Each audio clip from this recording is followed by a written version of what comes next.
Hi class, now that you've defined taking ownership, you will start considering how you can apply specific strategies and resources to help you become an expert learner. Prioritizing time is one of the most discussed concepts for student success, but it is often something new students struggle with the most.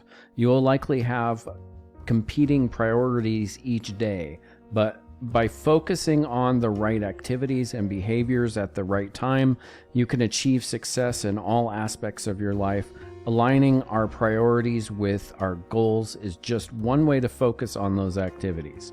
This week will help you identify interruptions in your current routine, schedule. Becoming aware of these interruptions can lead to adjustments in your behavior for future success. When you plan your time, it can be easy to focus on the large activities, engagements, and interruptions, and to forget about the many smaller time wasters that can also take up much of our day. Spending time on social media, talking on the phone, or watching television may seem like small activities, but when you put them all together, they can take up a lot of your time.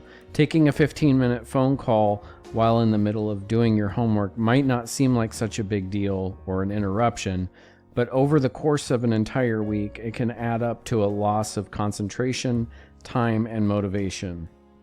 The activities in this week's module will help you begin to identify these time wasters and how acknowledging their presence in your life can help you make the necessary changes. This is another example of taking ownership of your academic journey.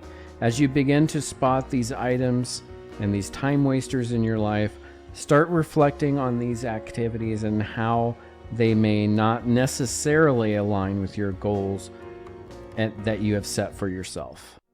So let's go over week 2 in advance here. The first thing that I emphasized last week was course menu is your friend. So that's how you essentially access everything, as I was saying before. So we're going to go into course menu, and then I'm going to go into learning modules, and then we're going to go into module 2 here.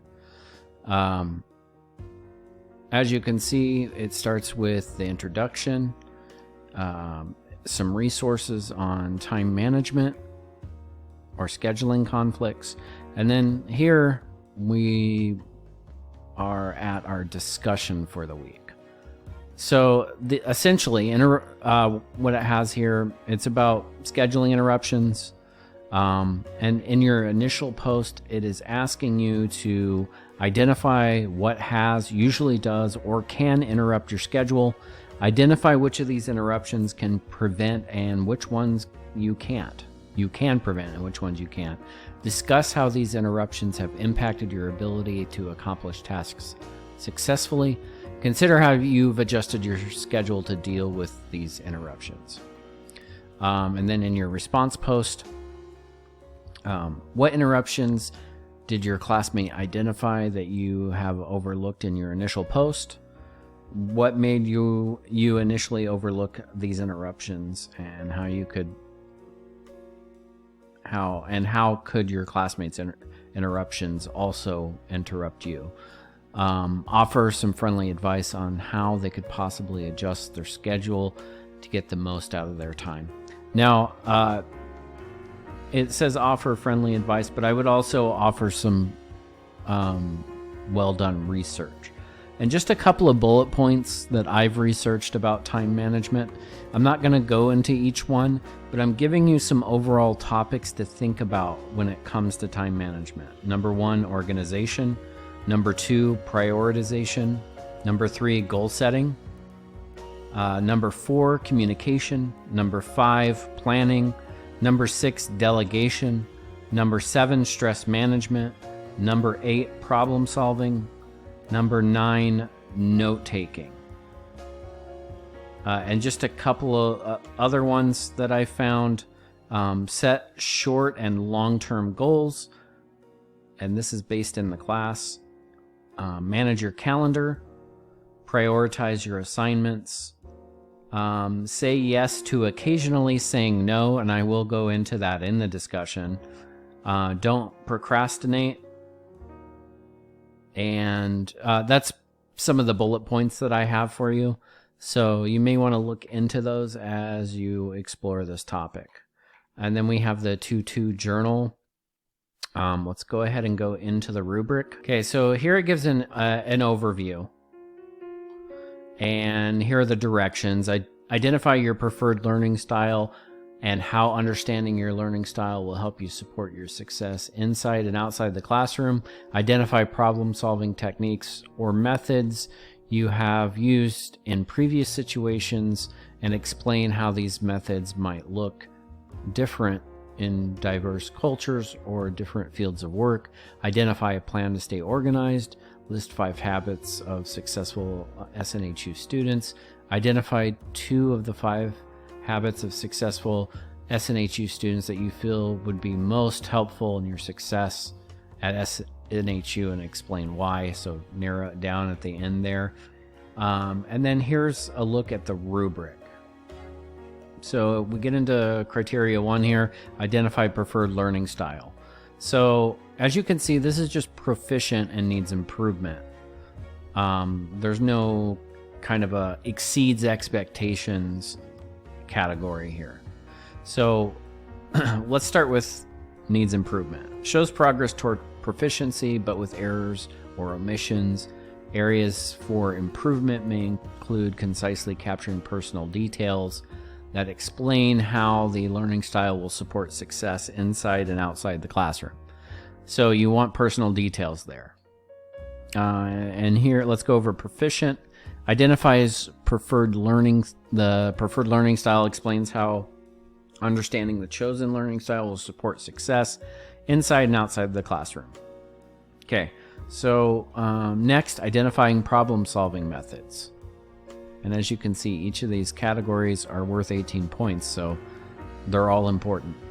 Identifying problem-solving methods shows progress toward proficiency, but with errors and omissions. Same thing. Areas for improvement may include more details about how these methods might look different in diverse cultures or different fields of work. So notice the key there is or. Identifies problems, and this is proficient, identifies problem-solving methods and explains how these methods might look different in diverse cultures or different fields of work. Identify a plan to stay organized. Let's see here. Let's skip this beginning part and get to what it specifically is about. Improvement may include describing how the schedule would be realigned to allow for SNHU study time. And then the meets category, which is the top category in this particular assignment, but just so you know, going forward, there is a third exceeds expectations category in other assignments. But in this particular one, you just have to meet proficiency. Identifies a plan to stay organized or prioritize SNHU study time. 5 habits show progress toward proficiency with errors and omissions. Areas for improvement may include providing an adequate number of habits. Lists 5 habits of successful SNHU students. Okay, identify 2 successful habits. Narrowing down the thing that we talked about before. Improvement may include providing more details on how habits will be helpful in success at SNHU. Identifies at least 2 of the 5 habits of successful SNHU students and explains how those habits will be helpful in success at SNHU. Okay, and then the final one, clear communication. That's just, I take kind of a holistic view of this. I don't try to get super technical on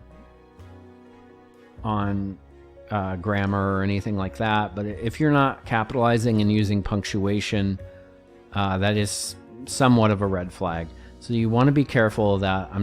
But again, this is only 10 points in your assignment, and I don't normally even take away all the points for grammar. Just be just be as careful as you possibly can. I would suggest constructing or looking at the suggestions in Microsoft Word when you draft this, or even better, Grammarly.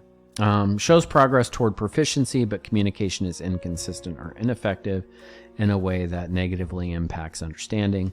Consistently and effectively communicates in an organized way. So as long as you're organized and you're consistent, I'll give you the benefit of the doubt, in other words. That's it for the rubric and kind of the introduction here. Let's go back to this section. It's still staying on that. So let's just go to, when this happens, you can go back to course menu and learning modules. And then then we click on module 2. And we were at the journal. Okay, so 2.3 is non-graded, but helpful nonetheless. Checking grades and feedback. Review this tutorial to get a better understanding of the grading and feedback process for your work. The tutorial again is not graded. And then here's a web page about your information, about just different tips and information. I would definitely suggest that as well. But if you were to look at your grade book, you're only going to see 2.1 and 2.2. Everything else is to increase your knowledge, which will definitely help. If you have any questions, definitely let me know. That's all I have for you today. Have a great rest of the week.